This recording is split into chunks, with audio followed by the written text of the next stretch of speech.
Oh, okay. This is nice and intimate and claustrophobic. This ought to be good. It's a quiet ride up to the 7th floor where the BRC Luxburn main office is. Seb has been kind enough to switch the guest elevator's power on just as I'm about to head for the fire exit stairs. Good thing, 7 floors, ugh. Which is a welcome relief. I'm an active guy, but stairs? I don't want to tire out too quickly in case things get ugly and I have to do some sort of quick time event. There probably won't be any trouble with the building this quiet, but you never know. I swear, the whole place definitely feels eerie at this time of night. But until I've confirmed anything, those are still just stories. Worse things can happen, no need to scare myself. Staying calm means fewer mistakes. Hey, you know, I'm playing this as a computer game. Does this mean I'm playing virtual realty? Though I sure am fucking gutsy, especially with what I'm doing. I'm breaking a lot of laws here. I'm also putting Isabella in a lot of risks. Best thing that can come out of this is that Isabella's right all along. Honestly, it's really not the... We have a supernatural specter chasing us. That's the best scenario. Worst case scenario? 1. Someone finds out Isabella's involvement in this and her boss fires her. 2. I find evidence that would implicate BRC or Luke Wright in a crime, and my meddling, if I'm not careful enough, makes it inadmissible in court. Though I'll be honest, I strongly prefer losing my job or facing Wright over some spirit or ghost or whatever it is.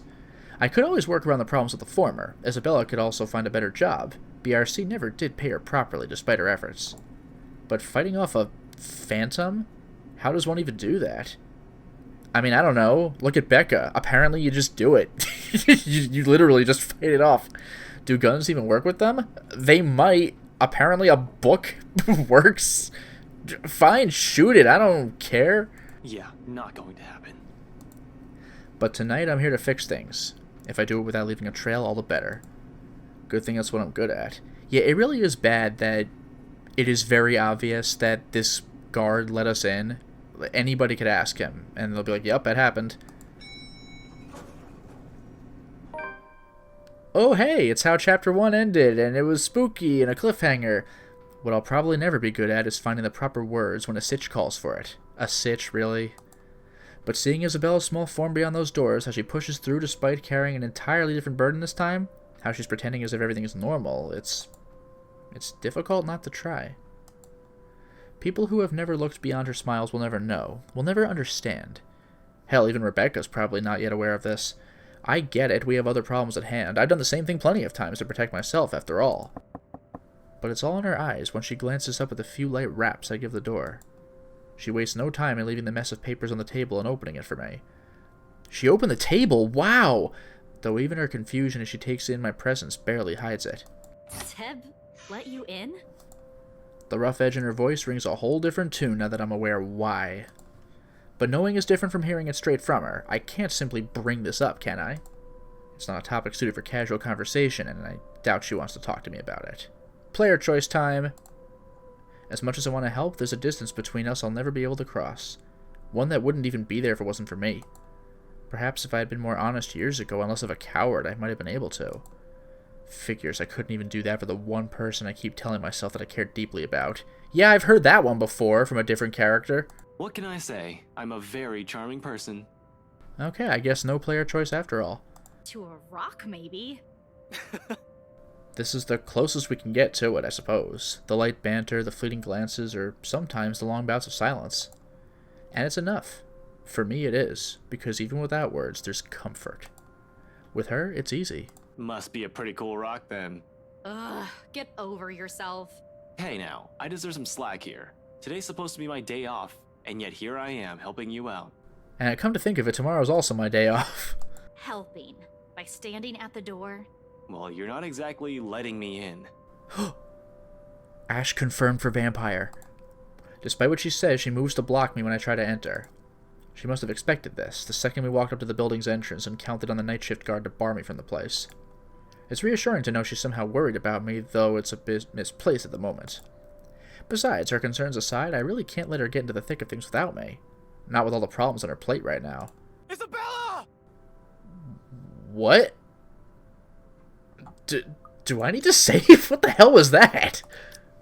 Seriously, Ash. Seb might get in trouble for this. You might get in even bigger trouble with your boss. No, Isabella, I mean behind you! And you're not? Are you kidding me? That really was just an exasperation. Like, I seriously thought we were going full ghost for a second there. That was crazy. We've already talked about this back at Zach's. It's out of the question. At least do it for Seb, please. He's a really nice guy. With the way things are going here, he's... On that, I agree with her. Seb's not such a bad fellow. Might be a little careless, incredibly careless with his job, and talks too much, but he means well. I'd hate to see the guy leave here with a bad record in case something goes wrong. Or, you know, like with his head missing or something. That ghost is coming up here one way or the other. However, the anxious look she shoots back at the table behind her bring an even bigger worry. Did you find something? Aside from what you told me about yesterday? Not yet. I'm not sure. I haven't started going through the files we have in the records room. Just the ones they handed to me in rows. Let me see. Wait, Ash! Isabella, I already promised you that no one's going to get in trouble after we're done here. Even Seb. I'll make sure we leave the place clean. Her hesitation's still there, a split second of indecision as she tries to form an argument. Eventually, when nothing comes to mind, she steps aside. Okay, but we can't take the original files out of this office, clear? Not even a single sheet. We'll just have to make a copy. Don't worry, that's the plan. It appears to reassure her. A nod, then shortly she gestures for me to follow. Passing the sea of cubicles, I can't help but take in everything in their office. A force of habit for the most part. As far as I know, BRC Luxburn used to own this whole building. Offices in several floors. Once upon a time when real estate was still a lucrative business for the company in this side of the country. Then competition showed up and suddenly everything's not so good anymore. It only got worse as the years went by, or so according to the rumors. Now the branch is just this floor, despite what the huge sign on the building's facade says, and frankly, it's not too hard to believe when one looks at the state of this room right now. A number of desks have been cleared out. Personal mementos are scarce, as if the employees have gone on exodus. That'll be the downsizing, probably. Still worrisome, though. Of course, I shake away all this when Isabella starts handing me the papers she's been looking through. Focus, Frey. There's no point in whining or dwelling any longer on it. That's why we're here in the first place. To find out what the real deal is the old-fashioned way. Isabella's presence is a whole other blessing, too. I couldn't imagine how long this would take if I pushed going in here alone. Is this everything? Where are the documents you mentioned? Still locked up in the records room. Do you need them now? Bring them here. Everything that has to do with the mansion's sale. Even those who worked on it during the renovations. The cleanup. Everything. Including your mandatory sign-in sheets. It's an odd thing to bring up, but at least it elicits a laugh from her before she heads for the records room. She remembers. And no matter how weak the sound of it is from her usual ones, it's a welcome thing to hear. It reminds me that the Isabella I know is still in there. Yeah, remember that callback for coming into the open house? She returns minutes later with a thick stack of folders and binders. For the next half of the hour, we work in complete silence while we dig into everything compiled in the folders. Not an easy task considering how thick the whole thing is, but there's two of us. In fact, Isabella does most of the work, sorting the contracts, the employee list, and stuff we won't need into a neat pile. Just the files for the restoration alone makes up a stack of papers that's an inch thick. Third-party service providers hired by for the masonry, radiators, woodworking, plasterwork, slate roofing, and a whole bunch of other things are well documented. Hell, every single contractor who worked on the project was listed individually, even if they were just there to do the plumbing. It's a high-profile and high-cost estate, alright, but with that scope comes the loopholes, means plenty of room to hide something in if there's something fishy going on. All I have to do is find a pattern. And it doesn't take long. Upon closer glance, despite the original owners shouldering the renovation costs, it'll be surprising if they've managed to break even on the Ermengarde mansion. What with the additional expenses for the open house, the commission for their agents, and other overhead fees. At one point, the negotiations to get it listed under BRC's name almost broke down too. Some disagreement about the listing price. The owners wanted to be rid of it as quickly as possible while keeping the worth at a profitable level. BRC was insisting on a higher amount, double what the appraiser suggested. Huh, and then go figure, the buyers insisted on raising the price. This plus the rumor that the branch is closing, BRC Luxburn really is in the red, and the sale of the mansion could have easily been a desperate move to keep the branch afloat. No wonder the final sale happened as fast as it did. Did you know about this? No. They took it off our hands after I submitted the final documents for the sale. I didn't even know until I read this. I'm not sure if Rose did.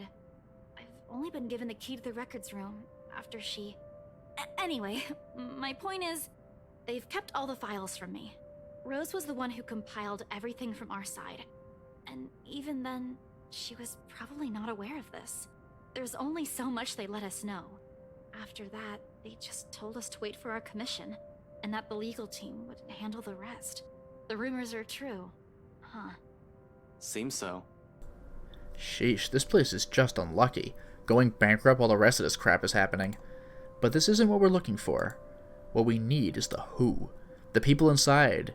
The people aside from Isabella and Cooper involved in this business of the mansion, and the how they are now. We can't do much with the outside contractors, they won't be on file. The employee list, on the other hand? Even with 2 people working through the pile, the whole task still takes quite a while. It's a quarter of an hour later when we put down the papers with a sigh and move on to the clients upon Isabella's insistence. For that, the sign-in form from the open house comes in handy. Something that gives me a laugh when I spy the fake name I wrote on one of the sheets. Yeah, I caught that immediately. Ashley. Ha ha ha ha ha. So Hannah and Luke Wright, Richard Frank. I'm probably not going to recognize most of these. Osiah Ventug, Ash, Charles Lasenyas, Marcy Ty, Lauren Stiles, Madeline Williams, Beatrice Wild. And then there's signatures. Yeah, I'm not really getting anything from this other stuff. Why'd I even pick this name? It sounds so lame. Yeah, I can't believe I went with Hannah Wright. What a coincidence, huh? What name? Nothing important. Just focus on those papers you have. We need to finish this soon, before Seb suspects anything. Oh! Nothing. She snatches the paper away before the thought of hiding it occurs to me. Not that there's much secret in it. Isabella found me that afternoon anyway, but still. Ash Lee? I've been careless that day, tailing Luke Wright without confirming where they were headed off to. While the butler's terribly efficient at keeping the Wrights' engagements for the public eye, there are other ways, if only I've given it the time of my day. In retrospect, I've been too eager, too impatient to find something that'll crack the case and be done with it. Maybe my failure goes as far back as the day of the open house, not during the party last night. Yeah, well, I was pressed for time. Seriously? Ash Lee? Were you even trying? Oh, come on. You didn't even notice I was the one who wrote it down. Of course I wouldn't. Only an idiot would use his real name. It worked, though. Admit it. It's genius. Who would have thought, huh? The best place to hide a leaf is in a forest. She responds with a roll of her eyes, then drops the matter entirely by shoving the paper back to my hands. We lapse back to our respective tasks afterwards, wordlessly skimming through everything. Read, set aside, get another one. Looking back at the sign-in sheet, I spot Luke Wright and Hannah Wright listed up top. Not that I don't know about them already, of course, but scanning through the list, the name immediately comes to my attention. Yeah, I can't think of it. Madeline Williams. Something wrong? Huh? No, just that I remember this girl listed here. She frowns, moves her seat closer, and takes careful read? Takes a careful look at the sheet. There's a long moment before she speaks up again, but from the way she tenses, she appears to be expecting the worst already. What about her? She was with me, in the group following Cooper, when we toured the upstairs part of the mansion, I mean. Rather loud one, especially when we took a peek into the attic. Kept talking about the ghost stories the whole tour. Then, do you? Do you think she's... She was reported missing 3 days after. Oh yeah? There was a ruckus at the precinct the day her family filed it. Threats were naturally given at the lack of progress days later, desperate ones. Her family's willing to shell out all the cash they have just to find her, to no avail, unfortunately. Officer Benjamin has been in a bad mood ever since he spoke with them, but what can he do? What can we do? He's tied. We're all tied. There's only so much we're able to do with everything that has been shoved into our hands recently. She still hasn't been found. It's already been a week. Isabella makes no further comment aside from a nod. Instead, she sits back in her chair with a distant look in her eyes, her hands balling to a fist, just one fist, as she struggles with her frustration? Or maybe it's anger. But the moment doesn't last too long. Soon her grip loosens and she folds her hands back on her lap. Her expression, however, it's one I've seen too many times in the mirror. What does one say to a person burdened not by one loss, but many? Who carries it in her shoulders like a badge of shame? I have yet to find the answer to that myself. Until then, the only way is forward. Press on to see where our attempts at fixing our mistakes might lead us. And, despite my own doubts, a glimpse of that look on her face is enough reason for me. I can't just give up. There's too much at stake, too much to lose. With a renewed focus, I continue. On the third and last sheet, I spot another one. Beatrice Wilde. One I recall from the newspaper obituaries. Oh man. Died of a heart attack. A letter of correspondence expressing condolences to her family confirms as much in her files. Passed away at age 74 in her sleep. She's at that age. It certainly could have been a natural death. Right? I'd like to believe so. But 3 more letters turn up when I rummage through the stack, and it leaves nothing more than foreboding feeling in me. They're all addressed to families of clients who have passed away in the past week. Regardless, those go into the pile of things worth looking into after our visit here, along with Williams's info sheet. There are just so many names, so many faces. Each one I've seen that day, and here I am wondering if they're all right. It isn't a selfless thought that brings the question to mind. Rather, it's the logic that if more of them are still alive, the more people I can choose to question. Nothing's concrete yet, of course. These are just speculations, but we're making progress. We certainly are making a lot of progress today. Once done with the sign-in sheets, I stash them along with the growing pile to my left and pull out as many of the other documents Isabella has already prepared for me. We're working through the employee lists now, those who have been assigned to the mansion. Because if Isabella was to be believed, if what she's seen and what happened to Rose Cooper is because of that letter, I need to know everyone who has possibly read it aside from the 3 of us, if they've been noticing strange things too. For all I know, these may have just been a terrible coincidence. Although the thought of that starts to diminish as we dig into the BRC's company files. 15 minutes later, the stack close to my elbow has risen from 5 to 21 different dossiers. Client and employee documentation, people who have either visited the open house or worked on the property in some capacity since the letter's discovery. So, I guess then, this is what Becca discovered Isabella doing, just calling people, name by name. That must have been from this. Turns out there were 2 more employees who handled the mansion directly, aside from Cooper and Isabella. Christian Sy, the realty specialist, and Mark Julius Jean-Marie, the estate appraiser. This C guy, he was in custody just the other day. Really? Sir John has been looking for him. He stopped reporting to work a few weeks ago. Are you sure it's the same person? Yep, this is him. Folks at the precinct said they went to his house after a noise complaint. They found him just acting all crazy. Had to take him in when he started getting violent. He kept screaming about a woman. Immediately she stiffens. I don't want to bring it up or imply a connection to Isabella's story, but that is exactly what happened. It was driving the guards mad, but he didn't last too long in there. A few hours in, and he just started bashing his own head against the wall, and, well, it was messy, to say the least. Jeez. Oh no, we had no idea. Is he okay? HR just marked him as AWOL because none of their calls would get through. He's in the hospital right now. I heard they're putting him into a psychiatric ward as soon as he recovers. He's still a bit unstable. Jean-Marie, on the other hand, his employee file notes his date of leaving and even when his final payment had been given. Along with it, there's a letter to his family about the appraiser being found dead in the office. Communication is hush-hush, and there's mention of compensation if they don't talk about it to the media. Inspector Abigail has often scolded me for not reading the reports on a regular basis, but I try to keep up to date as much as I can. When I do, I make sure I'm aware of the gist of what's going on in my city. This never reached the police's ears, or the health and safety executive. Do you know about this guy? One glance at her says everything. They've hidden it from the media, they've kept it from the police. It's not surprising this will also be a secret from someone of Isabella's position in this company. Fuck. Rose was looking for him. Last week. We haven't heard anything from him either. Until now. They never mentioned this to us. Business going under and someone dies while working here? Of course they want to keep that quiet. It's bad publicity. This whole thing is just getting freakier by the minute. Nevertheless, I hand the files for Isabella to make a copy of. The pages with their names, addresses, and contact numbers will do. We'll start with the ones who live within the city. Sometimes there are things you really can't just brush off as a mere coincidence. In my line of work, once a pattern pops up, it's only right to be suspicious. Especially the thing with C. It hits too close to the stuff my own friends have been telling me. All of this? It's considerably thinner than the one she brought in, yet somehow the way she hugs the folders close to herself makes it seem heavier. Like she's hanging onto it in the same manner one will latch onto a lifeline. Only the noteworthy ones. And those that might still be alive. Might. She doesn't need to know that. We can't check the outside contractors, but the guys with the direct connection to BRC and the people who attended the open house should be enough. We don't have time to see how everyone's doing, especially if if what you said is true. For a second, she appears about to argue, then quickly decides against it and hides it away before anyone reads the question in her face. Then, in a too abrupt motion, she turns toward the copier and gets to work. Soon, only the machine's constant thrum fills the air around us while I keep myself busy cleaning up the mess we've made. The lack of talk is awkward, to put it mildly. Disturbing at worst.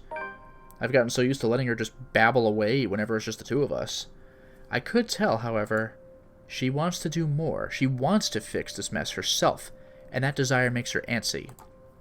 But at the same time, she's learning how not to be impulsive or stubborn, exactly as I've told her yesterday before agreeing to any of this. Or maybe these so-called changes have always been with her. Dire situations have always pushed people to change, after all. Although seeing this happen in front of me only makes it difficult to find the proper things to say. In an atmosphere this tense and charged, what is left for us to talk about? Certainly not the news.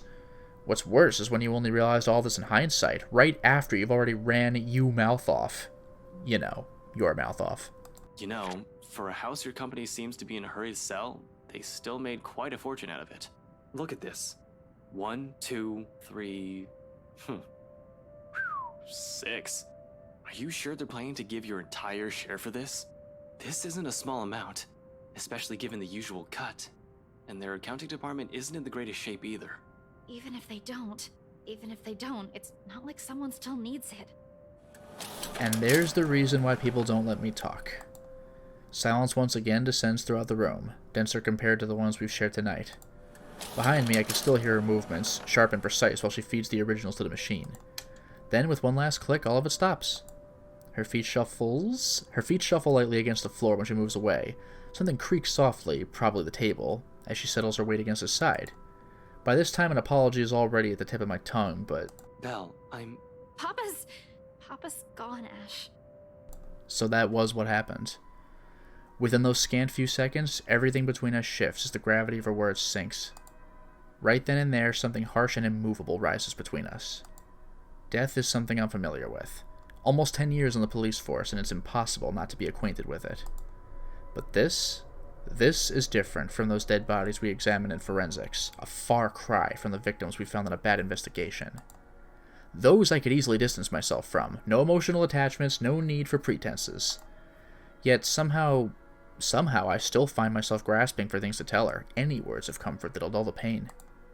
Because even without looking at her, her grief feels palpable enough, her pain an immutable weight hanging over us. So, gently, I offer, "Oh, tell me about him for sure." I say for sure, but I'm saving anyway. when? Good. Huh? When what? Your dad. I mean, when did you find out? She doesn't answer. Not immediately, anyway. For a long moment, the hush simply stretches out before us, spanning across the seconds we let pass while we both simply stand there, waiting. Eventually, she exhales. Lightly muted enough that I might have missed it had I not been paying attention to her every movement. Yesterday, around 3 in the afternoon there, Mama called. She told me he passed away in his sleep, and I guess I can take comfort in that, huh? But Papa wasn't in any pain when... She trails off, releases another ragged breath hidden underneath her chuckles, each one's mirthless, heavy with nothing but sorrow.